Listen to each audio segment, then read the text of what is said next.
सुप्रभातम सभी मित्रों को। और आज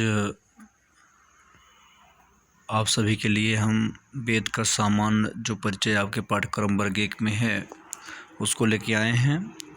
जो हमारे मित्र वर्ग 1 और 2 की परीक्षा और टीटी वाले दोनों पेपर की तैयारी कर रहे हैं, उनके लिए बहुत ही लाभप्रद वीडियो होगा। तो आप सतत अध्ययन में लगे रहें, ऐसी शुभकामना। और बाबा विश्वनाथ, माँ भगवती सरस्वती की कृपा से आप सब सफल हों, ऐसी हमारी जो है माँ से प्रार्थना है। अथर्ववेद का हम आज देखेंगे। पीछे हमने ऋग्वेद और यजुर्वेद और सामवेद का अध्यापन करा दिया है, आप पीछे वीडियो से देख सकते हैं। आज अथर्ववेद का हम यहाँ पाठ करेंगे, फिर इससे प्रश्नोत्तरी करेंगे। आइए हम चलते हैं अथर्ववेद का अर्थ। तो अथर्ववेद का अर्थ अथर्वों का वेद है, अर्थात अभिचार मंत्रों से संबंधित ज्ञान। वेदों के चारों संहिताओं में अथर्ववेद की एक निजी और अन्यतम विशिष्टता रही है।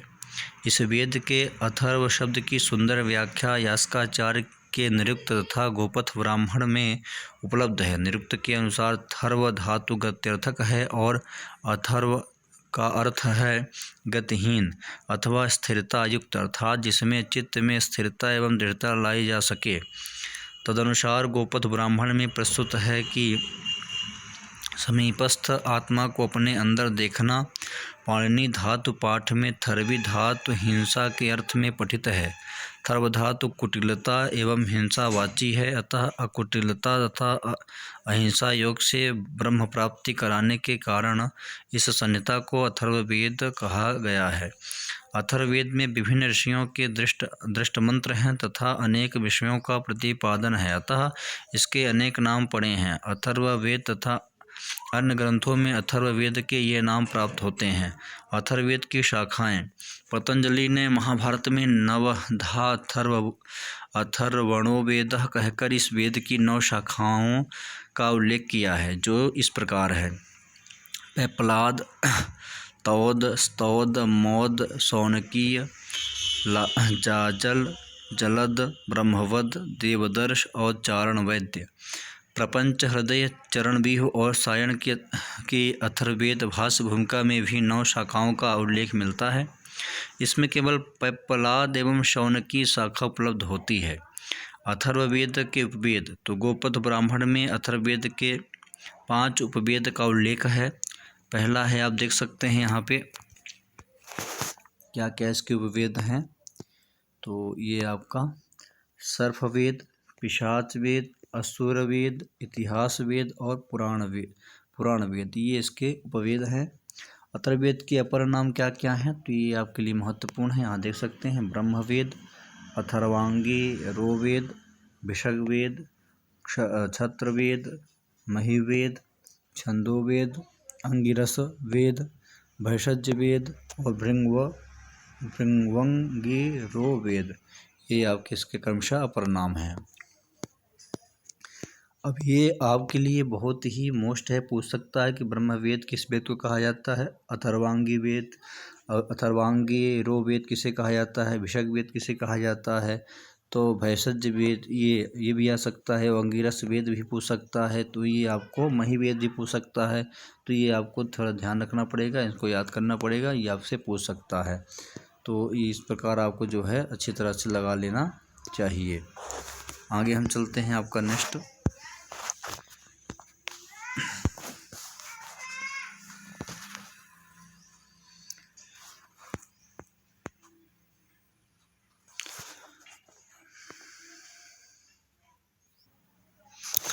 तो इस प्रकार आप जो है अथर्ववेद के अपन नाम याद कर सकते हैं। बहुत ही आपके लिए मोस्ट है, ये आप जान लीजिए, इसको आपको एकदम दिमाग में बैठा ही लेना है, क्योंकि एग्जामिनर क्या पूछ ले पेपर में कोई नहीं जान सकता इस चीज़ को, आपको पाठ्यक्रम पूरा ही लेके चलना पड़ता है। अथर्ववेद की शाखाएं 9 हैं, जो तो आप हमने बता दिया ऊपर।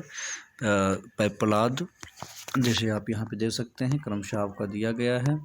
तो पैपलाद, मौद, शौनकीय, जाजल, जलद, ब्रह्मवद, देवदर्श, चारण वेद। ये आपका शेट इत्यादि और नेट इत्यादि में भी बहुत महत्वपूर्ण है, इनको आप अच्छी तरह से याद कर लें। अथर्ववेद उपलब्ध शाखाएं 2 हैं, जो है पेपलाद और शौनकी। अथर्ववेद के उपवेद कितने हैं? 5 है। सर्पवेद, पिशाच वेद, असुर वेद, इतिहास वेद और पुराण वेद। अथर्ववेद के अपर नाम क्या क्या हैं तो हमने ऊपर देख लिया है। ब्रह्मवेद, अथर्वांगिरो वेद, भिषग वेद, क्षत्रवेद, महिवेद, छंदोवेद, अंगिरस वेद, वैशज्य वेद और भृंगगिरो वेद।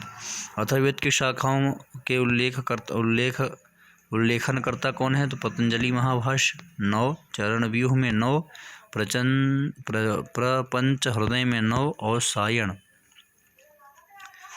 में भी 9। तो 1 मिनट PDF यहाँ हुई है तो इस प्रकार आप जो है तो याद कर सकते हैं। इसमें आप देख सकते हैं क्रमशः। तो पिप्पलाद ऋषि के नाम पर नामकरण, एकमात्र प्रतीक कश्मीर में शारदा लिपि, प्रपंच हृदय माट ने 20 कांड बताया है। शौनकी इसमें वर्तमान में प्रचलित अथर्ववेद संहिता यही है। 20 कांड इसमें हैं, 730 सूक्त हैं, 5987 मंत्र हैं। सबसे बड़ा कांड 20वां और इसमें 958 मंत्र हैं। सबसे छोटा कांड 17वां है जिसमें 30 मंत्र हैं। गोपद ब्राह्मण इस शाखा से है। अथर्ववेद की उपलब्ध शाखाएं कौन सी हैं? तो शौनकी शाखा, ये शौनक ने इसको लिखा है या उसके जो है तो प्रवक्ता हैं। आजकल प्रचलित अथर्ववेद संहिता शौनकी शाखा, शौनक इसके आचार्य हैं शौनकी शाखा के, और आजकल प्रचलित अथर्ववेद संहिता शौनकी शाखा ही है। आगे हम देखते हैं।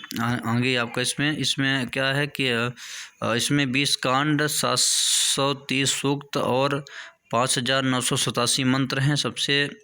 इसमें सबसे बड़े 3 कांड हैं जो हमने क्रम से बता दिया, सबसे छोटा काम भी बता दिया आपका। और अब पिप्पलाद शाखा, तो इसमें पिप्पलाद ऋषि के नाम पर इस शाखा का नामकरण हुआ है। पिप्पलाद इस शाखा की संहिता पिप्पलाद संहिता है। इस शाखा की एकमात्र प्रति कश्मीर में शारदा लिपि प्राप्त हुई है। तत्कालीन कश्मीर नरेश ने 1875 ईस्वी में वह प्रति प्रसिद्ध जर्मनी विद्वान डॉक्टर राय को उपहार रूप में दी थी।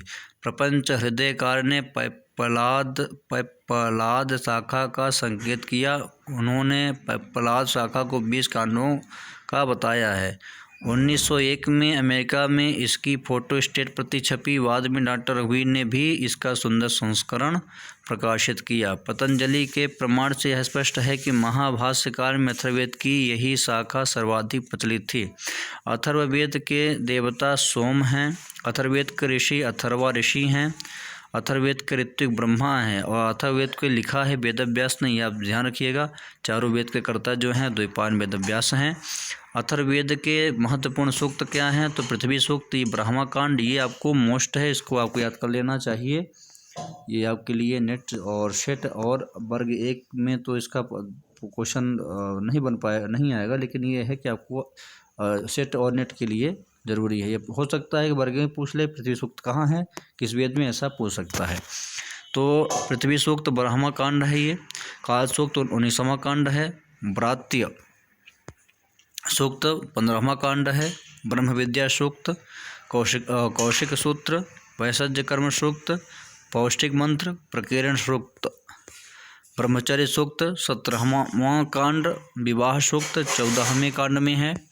मधु विद्या सूक्त 9वें कांड में है। रोहित सूक्त ये आपका 13वां कांड है। और आयुष कर्म सूक्त और आरोग्य मंत्र सूक्त और शांति सूक्त ये आपके क्रमशः अथर्ववेद में दिए गए हैं। आप देख सकते हैं यहाँ पे देवता इसके कौन है? सोम है। ऋषि कौन है? अथर्वा ऋषि हैं। ऋत्विक इसका ब्रह्मा है। आगे हम चलते हैं आपका अथर्ववेद में वेद के कुछ महत्वपूर्ण सूक्त। तो यहाँ देख सकते हैं आप क्रमशः सूक्त दिए हुए हैं, इनको आपको अच्छी तरह से याद कर लेना चाहिए कौन कहाँ पे हैं। जैसे आपका दिया है पृथ्वी सूक्त, ब्रह्मचर्य सूक्त, काल सूक्त, विवाह सूक्त, व्रात्य सूक्त, मधु विद्या सूक्त, ब्रह्म विद्या सूक्त, रोहित सूक्त, कौशिक सूक्त, आयुष कर्म सूक्त, भैषज कर्म सूक्त, आरोग्य मंत्र सूक्त, पौष्टिक मंत्र सूक्त, शांति सूक्त और प्रकीर्ण सूक्त आदि। अथर्ववेद ब्राह्मण, तो गोपद ब्राह्मण इसका क्या है? पूर्व भाग 5 प्रपाठक हैं, 335 कंडिकाएँ हैं। उत्तर भाग 6 प्रपाठक हैं और 123 कंडिकाएँ हैं। अथर्ववेदी ब्राह्मण, तो अथर्ववेद का एकमात्र ब्राह्मण गोपद ब्राह्मण है। ये पूछा जाता है, नेट में कई बार पूछा गया है, तो इसको आप अच्छी तरह से याद कर लें कि अथर्ववेद का एकमात्र ब्राह्मण गोपद ब्राह्मण है। गोपद ब्राह्मण पैपलाद शाखा से संबद्ध है। पैपलाद शाखा के अथर्ववेद का प्रथम मंत्र सन्नो देवी रविष्टये है। गोपद ब्राह्मण 2 भागों में विभक्त है। पूर्व भाग 5 प्रपाठक और उत्तर भाग 6 प्रपाठक, 11 प्रपाठक है। पाठक आगे देखिए, पूर्व गोपद ब्राह्मण में 135 कंडिकाएँ हैं। उत्तर गोपद ब्राह्मण में 123 कंडिकाएँ हैं। कुल मिलाकर गोपद ब्राह्मण में 11 प्रपाठक, 258 कंडिकाएँ। अथर्ववेद का आरण्यक नहीं उपलब्ध है, तो इसका आरण्यक कोई नहीं है। आगे हम देखते हैं अथर्ववेदी उपनिषद। तो अथर्ववेद के उपलब्ध है उपनिषद 3 हैं। कौन कौन से हैं? प्रश्न, मुंडकोप और मांडुक्योपनिषद, ये आपके क्रमशः हैं। प्रश्न उपनिषद यह अथर्ववेद की पिप्पलाद शाखा से संबंधित है, जो संपूर्ण गद्यमय है। पिप्पलाद ऋषि अपने 6 शिष्य ऋषियों द्वारा पूछे गए अध्यात्म विषयक प्रश्नों का समुचित उत्तर देते हैं। इन प्रश्नों के कारण ही इस उपनिषद का नाम प्रश्नोपनिषद पड़ा। शिष्यों के नाम इनके क्रमशः है कबंधी कात्यायन, भार्गव वैदर्भी, कौशल्य आश्वलायन, शौर्यायणी, शैव्य सत्यकाम और सुकेशा भारद्वाज, ये क्रमशः इनके शिष्य थे। अथर्ववेदी उपनिषद तो आप देख सकते हैं, ये क्रमशः दिया हुआ है। प्रश्न को बता दिए हम। मुंडक उपनिषद 3 मुंडक है इसमें, हर मुंडक में 2-2 खंडों में सत्यमेव जयते, महावाक्य या द्वा सुपर्णा ऐसा मंत्र वेदांत शब्द का प्रथम प्रयोग है। तो मुंडक उपनिषद से ही सत्यमेव जयते लिया गया है। आगे देखिए मांडूक्य उपनिषद, तो ये लघुकाय है। कुल 12 वाक्य खंड, ऋचा कंडिका, ओमकार विशेष वर्णन, ब्रह्म की 4 अवस्थाएं वर्णित हैं। चतुष्पाद आत्मा का वर्णन किया गया है। चतुष्पाद आत्मा का वर्णन इसमें किया गया है। मुंडकोपनिषद अथर्ववेदीय मुंडकोपनिषद कुल 3 मुंडकों तथा प्रत्येक मुंडक के 2-2 खंडों में विभक्त है। यह मुंडक अर्थात सन्यासियों के लिए विरचित है। ये इस उपनिषद में ब्रह्मा ने अपने ज्येष्ठ पुत्र अथर्वण को ब्रह्म विद्या का उपदेश किया है। प्रसिद्ध वाक्य सत्यमेव जयते इसी उपनिषद में है। द्वैत का प्रतिपादन द्वा सुपर्णा युषा मंत्र इसी उपनिषद का है। वेदांत शब्द का प्रयोग सर्वप्रथम इसी उपनिषद में उपलब्ध है। मांडूक्य उपनिषद तो यह उपनिषद लघुता के कारण भी और भाव गांधीर्य के कारण बहुत महत्वपूर्ण है। इसमें कुल 12 वाक्य कंडिकाएँ हैं। इसमें विशेष रूप से ओंकार का रहस्य वर्णित है। इसमें बताया गया है कि यह सारा संसार वर्तमान भूत भविष्य सब कुछ ओम की ही व्याख्या करता है। इसमें ही ब्रह्म की 4 अवस्थाएं बताई गई हैं, जागृत, स्वप्न, सुषुप्ति, तुरीय। इसी संबंध में चतुष्पाद आत्मा का सूक्ष्म विचरण भी प्राप्त होता है। अथर्ववेद का कल्पसूत्र क्या है? तो इसके जो है तो कल्पसूत्र देखिए आप क्रमशः स्रोत सूत्र, ये बैतान, ये पूछा जा चुका है नेट में कई बार। बैतान सूत्र 8 अध्याय और 43 कंडिकाएँ। गृह सूत्र इसका कौशिक गृह सूत्र 14 अध्याय और 141 कंडिकाएँ। धर्म सूत्र उपलब्ध नहीं है, शुभ सूत्र उपलब्ध नहीं है। अथर्ववेदीय श्रौत सूत्र, तो अथर्ववेद का वैतान श्रौत सूत्र ही उपलब्ध है। वैतान श्रौत सूत्र ब्रह्मा के सभी कर्तव्य इस श्रौत सूत्र के पहले ही अध्याय में 10 पूर्ण मास के विवरण में प्रतिपादित है। यह श्रौत सूत्र गोपद ब्राह्मण प्राश्रित है। इसमें 8 अध्याय और 43 कंडिकाएँ हैं। कितनी हैं? 43 कंडिकाएँ हैं। ये श्रौत कर्म बतलाए गए हैं। 10 पूर्णमास, अग्नाधेय, उत्थ, सोडमी, अतिरात्र, वाजपेय, अग्निचयन और राजसोई आदि। अथर्ववेदी गृहसूत्र, अथर्ववेद का एकमात्र गृहसूत्र कौशिक का सूत्र उपलब्ध है। कौशिक गृहसूत्र का अथर्ववेद की शौनकी शाखा से विशेष संबंध है। इसका विभाजन 14 तथा 141 कंडिकाओं में हुआ है। शांति कर्म और अभिचार कर्मों का विशद विवेचन है। इसमें प्रायः प्रायश्चित कर्म और भविष्यवाणी का विशद विवेचन है। कौशिक सूत्र को संहिता, विधि या संहिता कल्प संज्ञा प्राप्त है। अथर्ववेद का धर्मसूत्र नहीं उपलब्ध है, अथर्ववेद का शुभसूत्र नहीं उपलब्ध है। अथर्ववेदीय शिक्षा ग्रंथ, अथर्ववेद का केवल एक शिक्षा ग्रंथ है, मांडूक्य शिक्षा, ये आपको याद रखना है। यह श्लोकात्मक है, सामस्वरों का इसमें विशद विवेचन है। इसमें कुल 179 श्लोक हैं। अथर्ववेद के स्वरों तथा वर्णों को भली भांति जानने के लिए यह शिक्षा उपयोगी है। अथर्ववेदी प्रातिशाख्य, अथर्ववेद के 2 प्रातिशाख्य ग्रंथ उपलब्ध हैं, शौनकीय चतुराध्यायिका और अथर्ववेद प्रातिशाख्य, ये क्रमशः आपके हैं। अभी आप देख सकते हैं ये अथर्ववेद के शिक्षा ग्रंथ, मांडूक्य श्लोक 179 श्लोक, सामस्वरों और वर्णों का वर्णन, अथर्ववेदी प्रातिशाख्य, क्रमशः आप ये देख सकते हैं। और ये आपका सामान परिचय हमने ऊपर दे दिया है, क्रमशः आप ही देख सकते हैं। और इसका आप स्क्रीनशॉट लेकर के आप याद भी कर सकते हैं। ये आपका अथर्ववेदी जो है क्रमशः आपका दिया गया है। तो ये आप PDF ले लें और इसमें आप अच्छी तरह से तैयारी करें। चैनल को लाइक कर लें, सब्सक्राइब कर लें और शेयर कर लें। और अगली जो वीडियो आनी है वो आपकी इसकी जो वस्तुनिष्ठ प्रश्न बनते हैं, एग्जेक्टिव प्रश्न बनते हैं, उनको हम यहाँ पे लाएंगे। क्रमशः ये आपका सामान्य ज्ञान और बृहद ज्ञान है ये अथर्ववेद का। तो आप इसको कर स्क्रीनशॉट ले लें और या इसको आप लिख लें। तो क्रमशः आप यहाँ से